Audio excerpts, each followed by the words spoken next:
Hello, all. Welcome to Chapter 5 and this brief lecture on brief correspondence for technical writing. So we're going to talk about electronic correspondence, memos, and letters. So who reads correspondence?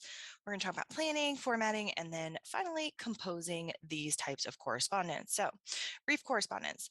So first thing you need to do is identify if it needs to be a brief correspondence.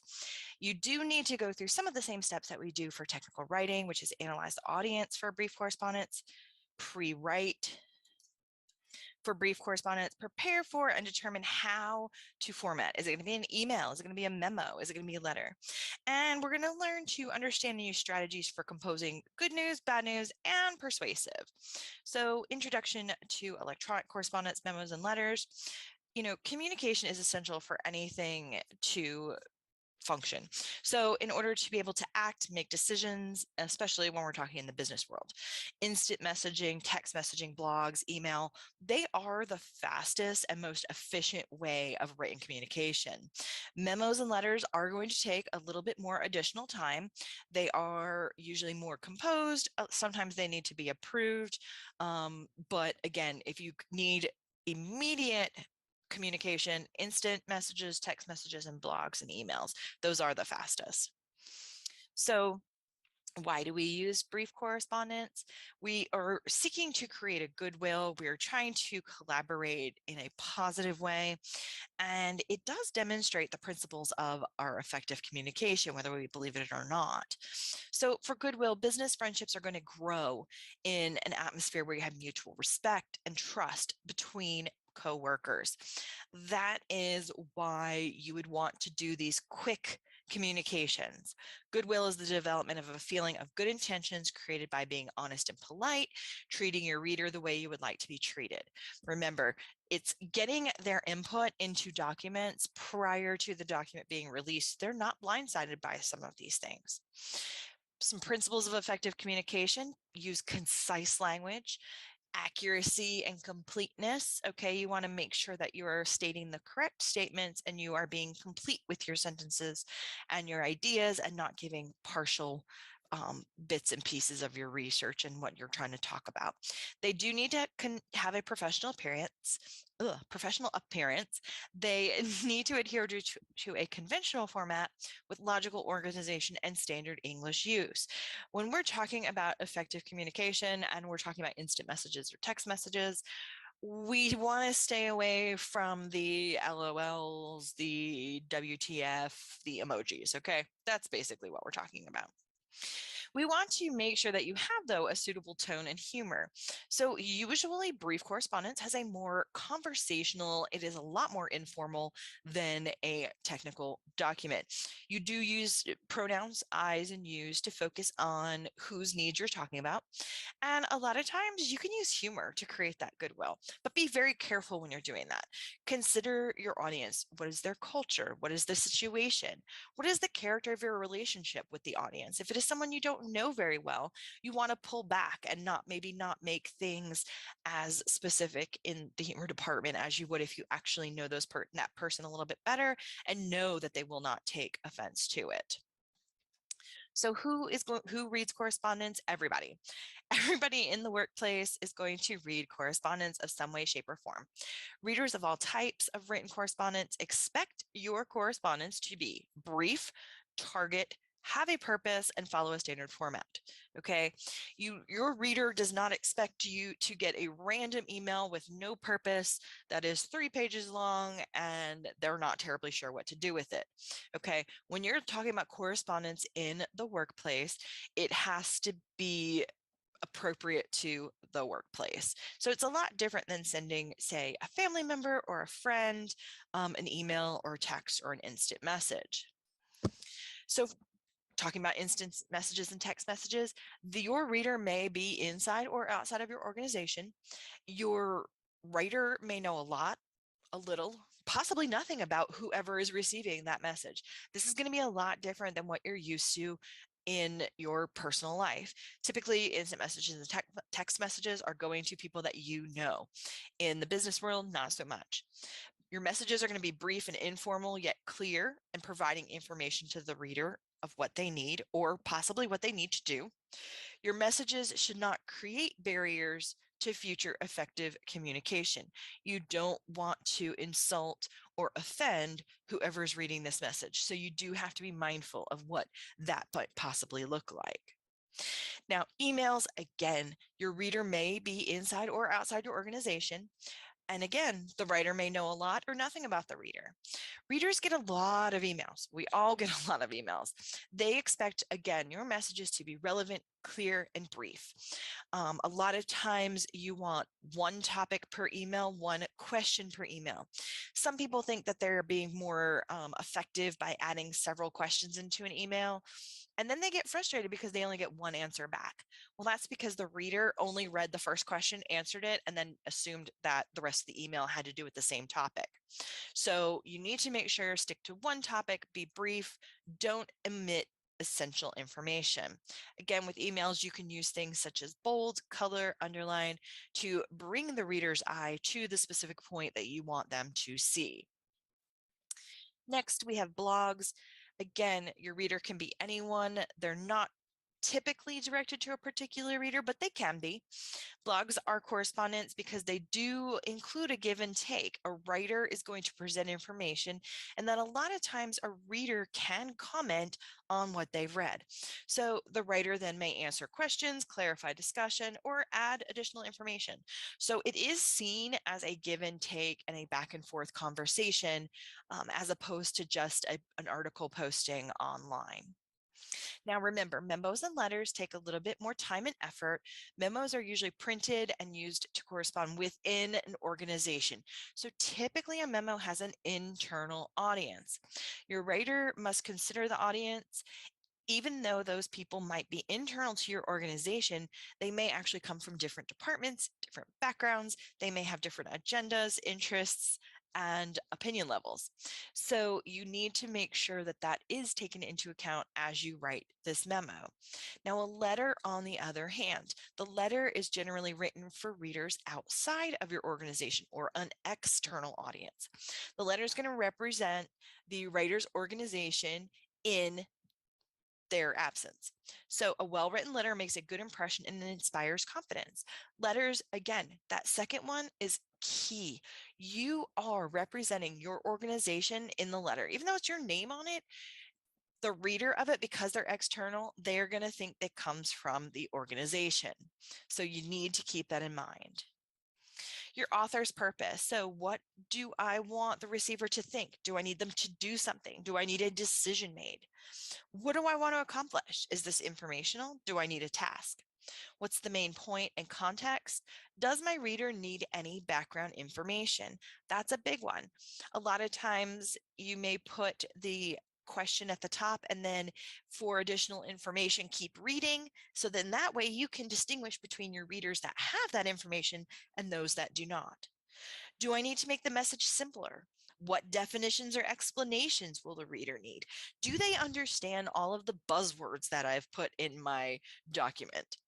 Is the reader familiar with the subject matter? Does the reader have previous experience? And what questions should my correspondence answer? A lot of times we're not doing a correspondence just for the sake of doing a correspondence. There is a reason behind it. So what answers can my correspondence answer, and what additional information do I need?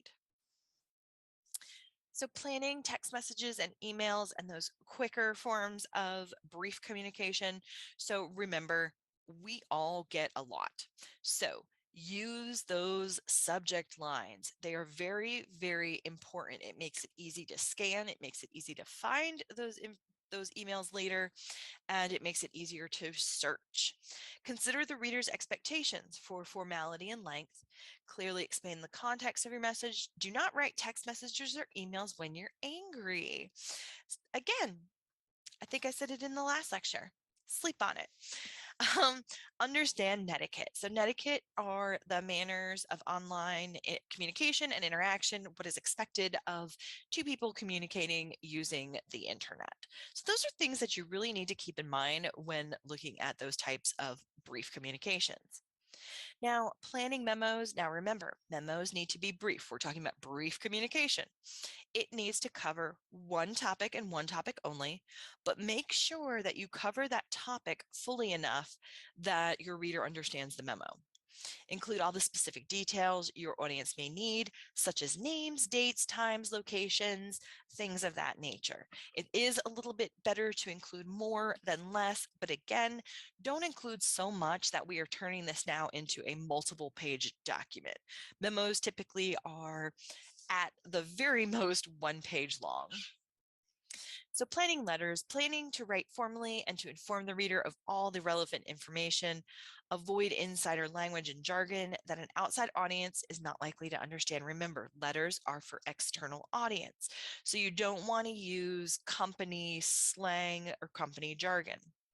You do want to plan to impress that audience by carefully choosing your words, gauge your tone appropriately, and focus on what the purpose of that letter is. Focusing on that purpose, that'll make sure that your brief letter is not going to turn into a short article or technical document. Text messages are brief, simple blocks of text. Email messages are going to be much more like memos. So a lot of programs like Outlook, you can automatically insert the user's name and date, but you type the receiver's name or email address and the subject line, so you don't have to worry about filling in your information in the date. You just have to do the to in the subject. Again, the subject line is very important when we're talking about business communication. It makes it very easy to scan and figure out which emails you're going to answer first, which emails should be the quickest, things like that. So a carefully constructed subject line can make all the difference. So for formatting memos are going to begin with a standard format of a heading, followed by your actual message of your memo.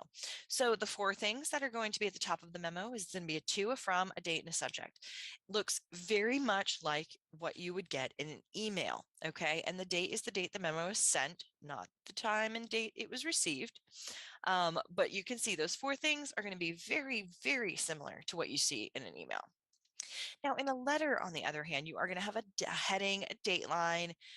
Typically, you have an inside address, a salutation, body, closing, signature, and sometimes at the bottom, reference initials, or whether there are other documents included with the letter. So it's a little bit more formal, but again, remember, this is for the external audience, so they need a little bit more additional information. Business letters. They're usually typically written on business letter or stationery in block style or modified block style, where everything is left margin justified and everything is just lined up with everything else. Typically, there's a colon after the salutation and a comma after the complimentary closing, which would be the thank you, regards, things like that towards the bottom. All text messages, emails, memos, and letters. This is that brief correspondence. You need to have a purpose. There is a reason why this is being done. Writers need to keep that purpose in mind when you're composing your message. When you lose that purpose, you lose the intention, right? So 3 types of messages. We can write an informative or a good news message, a bad news message, or a persuasive message. So informative and good news means we want to relay good news to somebody. Bad news, we're relaying bad news. And persuasive means we are trying to persuade someone to think a specific way. So the informative and good news messages, typically we want to present the main idea first. Once we present our amazing great idea and the big bash of good news, then we follow up with explanations, background information, and maybe any other ideas that we want to add to our good news. But the good news should be a first line and the very first thing that your reader reads. Now, on bad news messages, on the other hand, typically we try to open with a buffer. And by buffer, I mean a positive statement, something that's going to be a good thing. Sometimes it's an idea about where there is agreement if, say, there's a disagreement. after that positive buffer statement, that's when you're going to put your bad news. So you kind of want to put it at the middle or towards the end. We are not putting this bad news at the beginning, because you know what's going to happen? They're going to stop reading and not read anything else. So close on a pleasant note by either trying to offer a solution, constructive criticism, a different perspective, or to possibly try to positively look towards the future. So you want to start out positive, kind of bury the negative in the middle, and then finish on a positive note. So yeah, we're definitely putting the bad news inside the cupcake, and we'll get to it there eventually. Maybe they won't even notice that it's bad news. Persuasive messages. So these are going to try to get a reader to agree with you or your point of view. Sometimes this is when you're trying to sell a product or a service, or support, or ask for participation. Do not assume the reader is going to be receptive. So in persuasive messages, you're not always sure whether you're going to have a positive recipient or maybe a combative recipient. So that's where you kind of have to walk that line and don't always assume that they are on your side. So successful persuasive writing, you want to grab the reader's attention as soon as you can. You want to convince that whoever's reading it that they agree with your opinion, and you want to motivate them to act. So think about what you see in, say, infomercials, things like that, right? Hook, convince, motivate. Those are going to be your 3 steps. That's all we have for chapter 5. So we do have an assignment on chapter 5. You're going to read 2 different letters.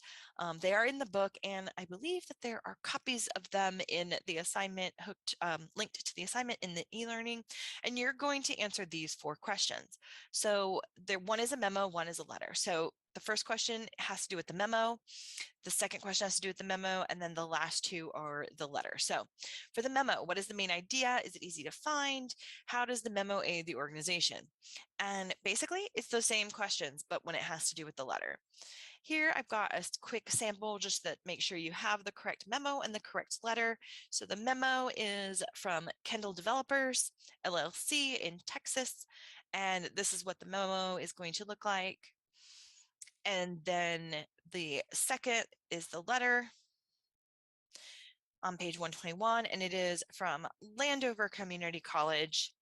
And you can see what this looks like. If you need to pause the video and read the letters here to answer those questions, have at it. But hopefully this won't be that big of a deal as far as an assignment goes. So again, I am always available through email. And if you need me, you know where to find me. I will talk to y'all next time.